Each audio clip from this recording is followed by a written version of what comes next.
కేసుల విచారణను మరింత వేగవంతం చేయాలని ఆదేశించారు ముఖ్యమంత్రి చంద్రబాబు. వేర్వేరు అంశాలపై అధికారులతో జరిగిన ఉన్నత స్థాయి సమీక్షలో కొన్ని సలహాలు, సూచనలు ఇచ్చారాయన. అటు కృష్ణా పుష్కరాలపై ప్రత్యేక దృష్టి పెట్టిన ప్రభుత్వం ఏర్పాట్లకు సంబంధించి ప్రత్యేక శ్రద్ధ తీసుకుంటోంది.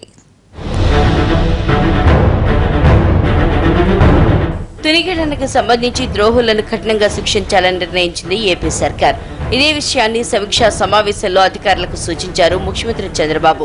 తుని కేసును లోతుగా పరిశీలించి నిజానిజాల్ని తెలుసుకోవాలన్నారు ఆయన. కుట్రదారులను బయటపెట్టాలని అధికారులను ఆదేశించారు.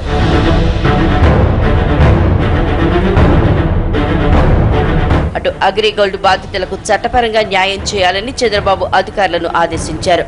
అగ్రిగోల్డ్ కేసుపై ఉన్నత స్థాయి సమీక్షలో లోతుగా చర్చించారు. ప్రభుత్వం న్యాయం చేస్తుందనే నమ్మకం అగ్రికల్చర్ బాధితుల్లో కలిగేలా చేయాలన్నారు ఆయన.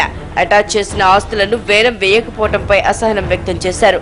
బాధితులకు త్వరగా డబ్బులు ఇప్పించేలా చర్యలు తీసుకోవాలని సూచించారు బాబు. విచారణ జరిపి దోషులకు కఠిన శిక్షలు పడేలా చూడాలన్నారు.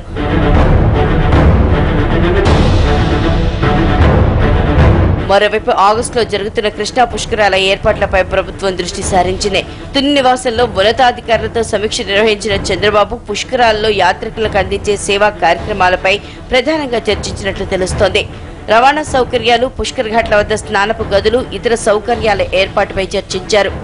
అక్షయ పాత్ర, తిరుమల తిరుపతి దేవస్థానం సహకారంతో పుష్కర యాత్రికులకు అత్యంత నాణ్యమైన ఆహారం అందించాలని భావిస్తోంది ప్రభుత్వం.